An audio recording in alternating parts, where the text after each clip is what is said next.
Hey everybody, welcome to another edition of Calling All Devs, the weekly Q&A series where I take questions live from you. No, it's not live. I'm going to do it again. It's from you, the Star Citizen backer, and pose them directly to our developers, usually over Skype, the last 2 weeks notwithstanding. To get things started, we are going right to Calling All Devs All-Star John Crew, our vehicle pipeline director out of Manchester, Foundry 42 UK, Wimslow. It's one of those places.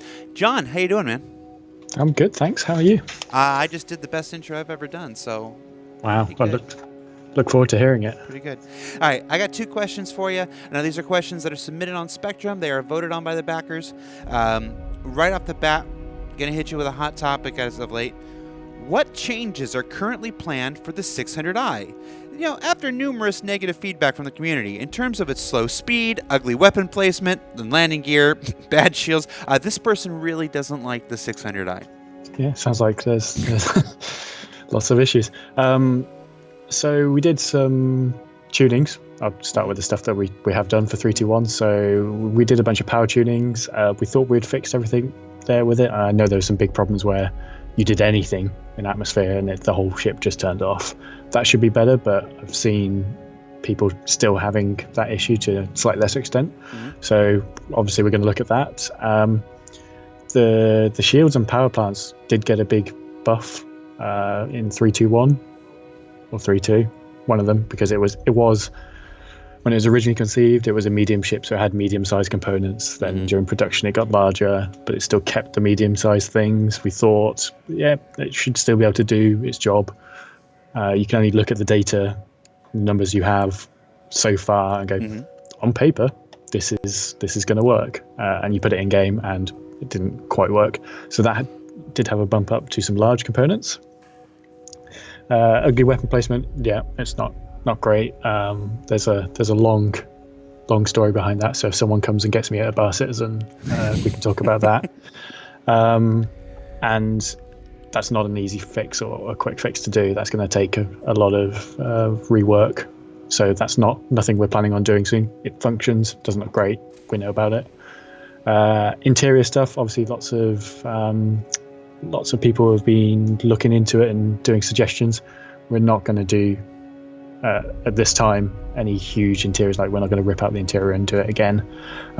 We are aware that it does look quite barren. It's got that sort of luxury by sort of brutalism of nothingness look going on, which some people like, but it's not for everyone. So we're looking at the feedback, we're learning from that. We've got some discussions going on. What we're learning from that, we're going to put into the 890, because that's obviously in production at the moment, if you've seen the clips of it on ATV. And then once we've got to the end of the 890 process, we're going to see what we can retroactively put back in the 600i that is just sort of like a second polish pass on it, rather than a big structural change. I think that was all of the bits you mentioned. Yeah, no, that sounds great. That's far more than I was expecting. So I think owners of the 600i have something to look forward to. And that's not to say the 600i wasn't awesome. The 600i is flipping awesome. I've seen lots of people having big parties on board. Yeah, but one of the virtues of having our live gameplay environment in the middle of our development is that we have the opportunity to put these things out there and get feedback and help iterate and stuff like that. So the people you're grabbing my phone. You're just take my phone. Just take my phone. All right. Your next question, an even simpler one. When will missiles work? Wow, what a question. We've got lots of things we want to do from a design side. Obviously, the gameplay with them is very click and forget about it. We want to make that a more involving is probably not the right word, but not just a spammy way of doing damage. We want people to think about what missiles they're going to use, what the differences between the 3 tracking types are, picking the right one for the right thing, and then obviously the receiving end of dealing with that incoming threat. That's where we want to go. That doesn't have a timeline associated with it. Missiles have moved from the LA studio to Frankfurt on the weapons team, so they were responsible for doing all the conversion from weapon 1.0 to weapon 2.0. Missiles are in the list to be done next, along with the few bits that didn't make it. As to what's wrong with them at the moment, they use a very sort of simplified, dialed down version of IFCS called MGCS, Missile Guidance Control System. So if you think of all the little quirks that we have with IFCS at the moment and tracking on something that's very small, moving 3 to 4 times the speed, going after something else that's moving, it all just sort of amplifies.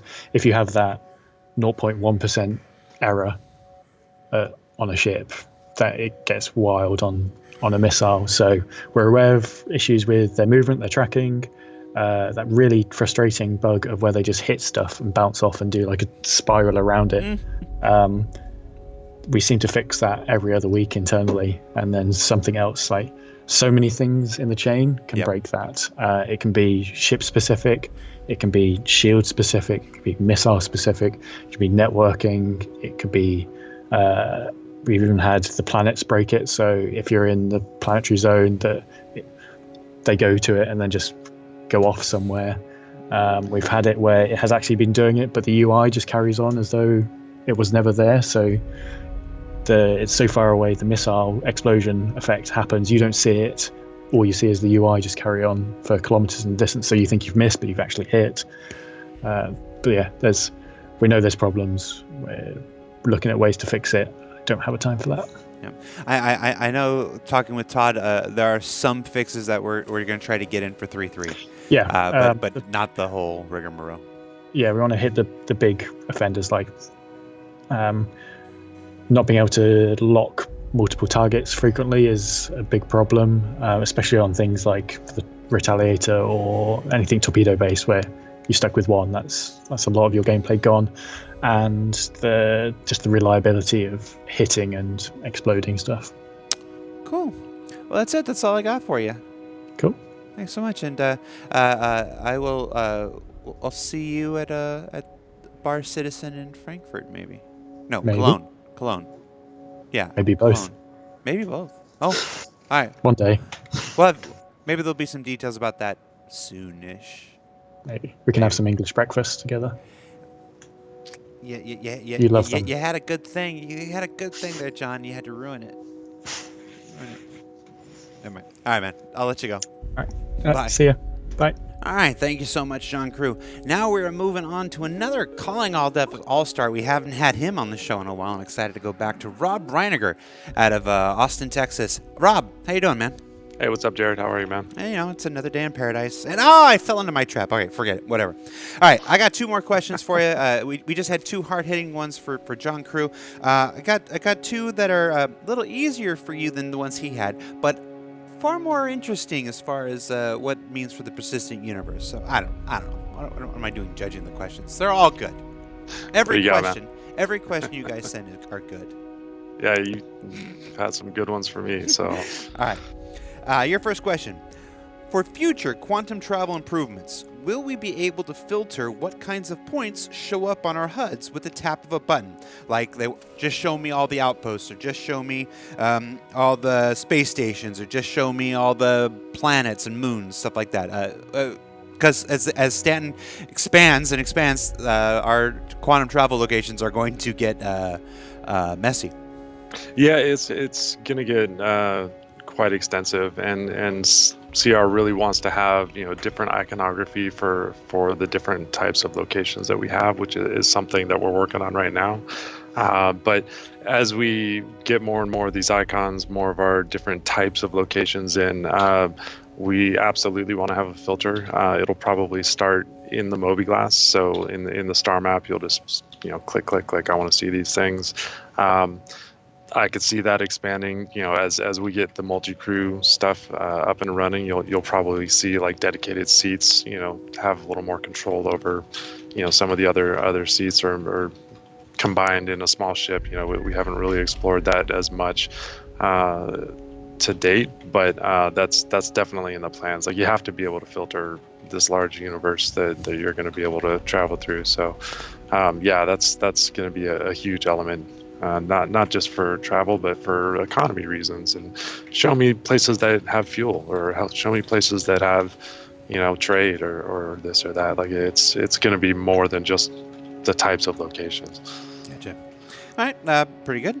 Your next question, when can we expect dialogue-driven item purchases, like buying drinks in a bar from a bartender, guns from an armorer like we saw in the Squadron 42 vertical slice, or other over-the-counter purchases in the PU? Yeah, so we're currently focused on the bartender experience, or the bar experience is what we're calling it. And the item purchases are going to start with the purchase of beer and simple things as like they that. Often do. I always the most required purchases, right? The most important ones. But we're doing a lot of experimentation, because how big the menu is going to have a direct impact on whether or not we can do it through inner thought, or through, do we need to bring some sort of diegetic UI that comes up like a menu, like futuristic menu or something. So we're also doing a lot of experimentation with just trying to get the bar scene to feel busy, like you would walk into a bar. And how do you get a really busy bartender to look and feel right? So there's a lot of experimentation going on there. But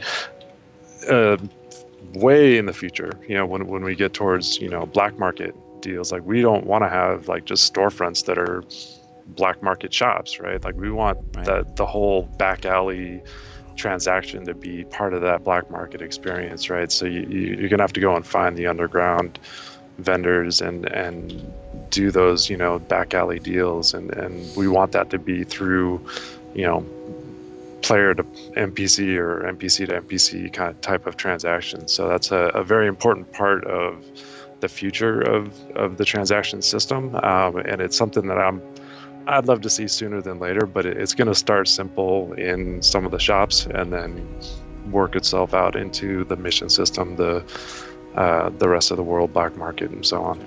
I got a pitch for you. It's a guy in a back alley of ArcCorp with a little ice chest full of kidneys. Sweet. And it looks just like Jeremiah Lee.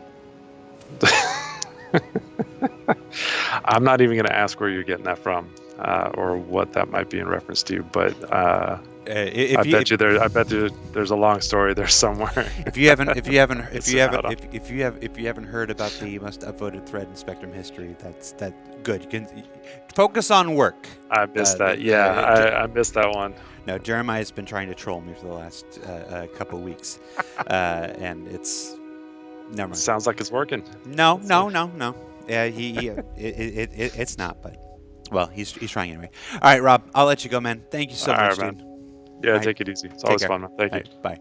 Well, that about wraps up this week's show. Special thanks to John Crew and Rob Reiniger for taking their time to be here on the show with us. Now remember, you can submit your questions for consideration each and every week up on Spectrum, and don't forget to vote. That's the two-pronged plan. You got to submit your questions, and then you got to vote on the questions. That's how we know which questions you want to see answered most. And then I do this run around crazy dance trying to find the right developer and the right answer and merge them together and schedules and whatever. So, for Calling All Devs, I'm Content Manager for Global Video Production, Jared Huckabee. We'll see you next week, everybody.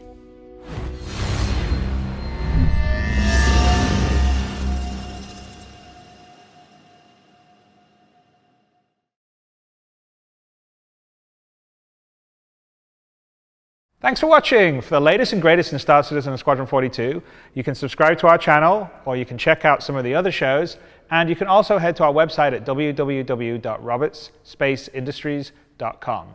Thank you very much for watching.